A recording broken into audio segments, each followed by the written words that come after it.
Imagine trying to scale a mountain with basically no ropes or gear.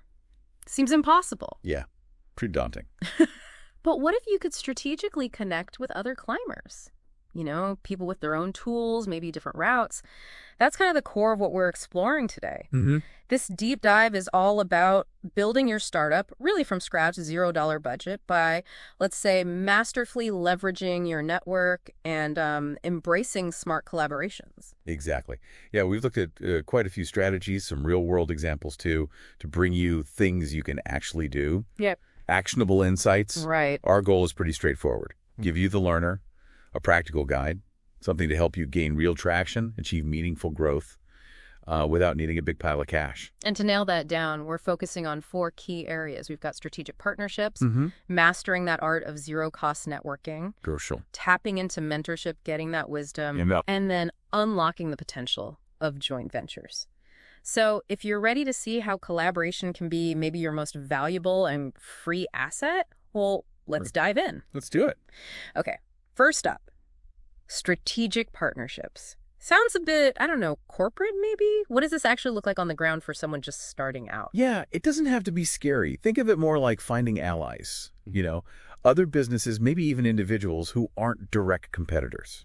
That's key. Okay. But their audience, who they talk to, aligns pretty well with yours. The whole goal is mutual expansion. Got it. So, for instance, our sources had a great example, a productivity app. Helps people get stuff done. They partnered with a company selling ergonomic office furniture. Okay, I see the connection. People wanting to be productive often care about their workspace setup. Exactly. Their customers likely share that common goal. Yeah. Optimizing how they work. So the app gets seen by people already thinking about creating a better work environment, and the furniture company gets in front of people actively looking for tools to boost their efficiency. It's like reaching new customers without splashing cash on ads. Precisely. You're leveraging each other's existing audience. Now here's where it gets interesting, though. It's not just about what they can do for you, is it? That feels a bit one-sided. Oh, absolutely not. The real foundation, the bedrock of any good partnership, is value exchange. It has to benefit both sides. Right. And this brings up a really crucial point for you, the learner. What unique value can you bring? What do you have? Resources, maybe specific knowledge, even just access to a niche group. Yeah. What's your contribution? Exactly. Yeah. And, just as important, what can they realistically offer you back?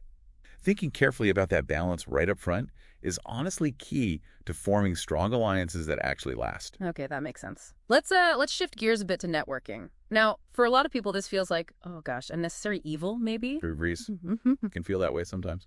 But our sources really emphasize how critical it is, especially when, money's tight. We've touched on online communities before.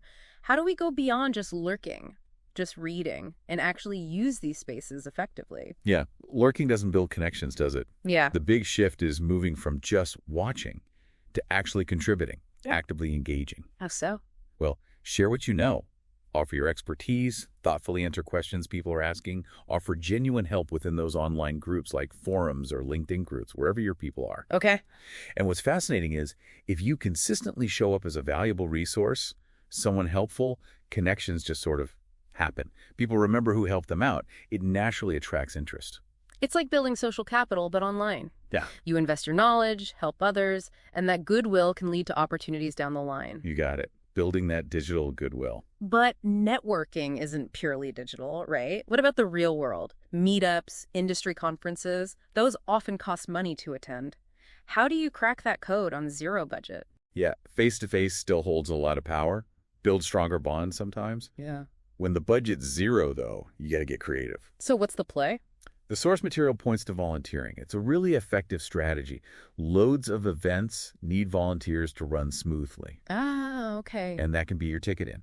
You often get full access, plus you're interacting with attendees, organizers, sometimes even speakers, maybe in a less pressured way. That's actually really smart. You're not just getting a free pass, you're part of the machinery, meeting people while you're both sort of working. Exactly. And you get a different perspective behind the scenes sometimes. And even if volunteering isn't an option, the sources also mention focusing on the fringes of these events, like the pre- or post-event stuff.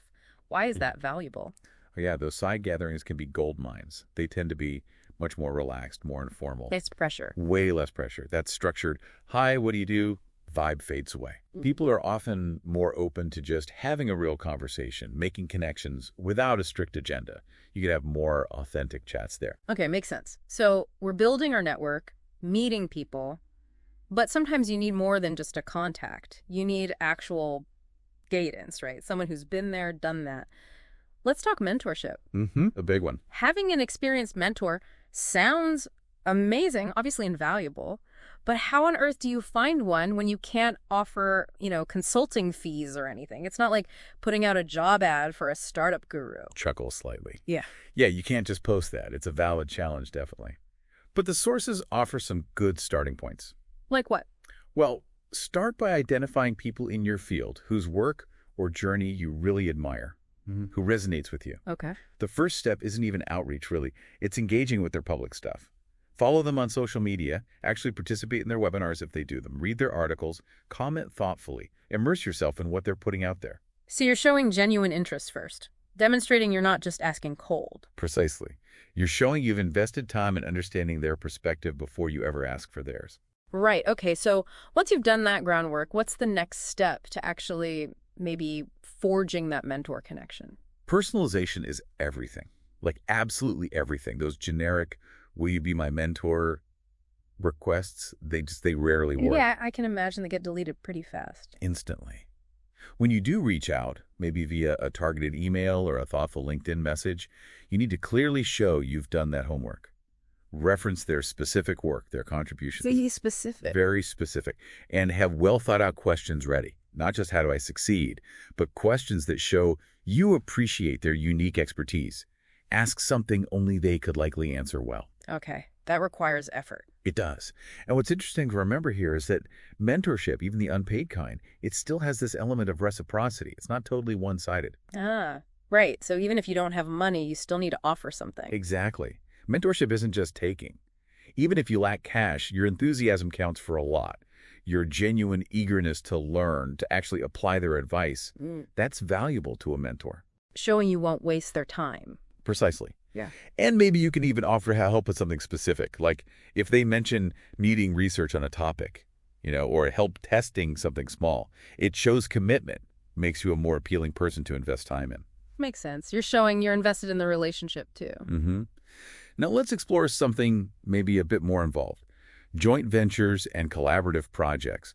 This might sound like it definitely needs shared money, but the sources suggest maybe not. Right. I often think joint venture, I think shared investment, shared risk in that financial sense. Yeah. But it's more about pooling what you already have. Exactly. Less about pooling funds, more about combining existing resources, skills, expertise. Okay. Can you give some concrete examples? What might these $0 joint ventures actually look like? Sure. The source material has some good ones, like co-creating content, maybe a series of blog posts where you each leverage the other's audience, or joint webinars.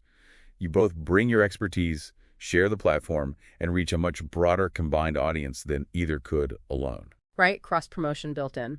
Or even co-authoring a guide or an ebook, drawing on both your skill sets to create something really valuable. The power is in making something together that's bigger, has more reach, more impact than you could manage solo.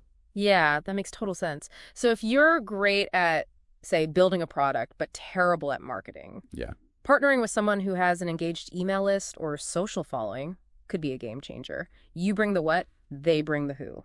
Perfect example. Yeah. The source even mentioned, like a software developer teaming up with a designer to create a really slick landing page. One has the code skill, the other has the visual skill. Complementary. That's a super clear illustration. Neither might have the budget to hire the other, but they can trade skills for mutual benefit. Exactly that. It's about spotting those complementary skills, those resources you each have, and finding creative ways to work together towards a shared goal. No big checks needed. Okay. This is all sounding really positive, lots of potential here. But as we talk about all these exciting ways to team up, the sources also gave a bit of a warning, didn't they? A crucial reminder. Oh, absolutely. It's not always sunshine and rainbows. Regardless of what kind of collaboration it is, a strategic partnership, mentorship, a joint venture, clear communication, and crucially, well-defined expectations are just essential, non-negotiable, really. Even if it starts informally, like a handshake deal. Especially then, maybe. Yeah. Even with informal agreements, you have to make sure everyone is crystal clear on their roles, what they're responsible for, and importantly, how any benefits, even non-financial ones like leads or exposure, are going to be shared. Why is getting that sorted out early so vital? It can feel a bit awkward sometimes, hashing out the details. Because it's like preventative medicine for arguments later, Yeah. honestly. Clearly outlining everything from the start means everyone's on the same page. It minimizes the risk of misunderstandings, resentment, or conflicts blowing up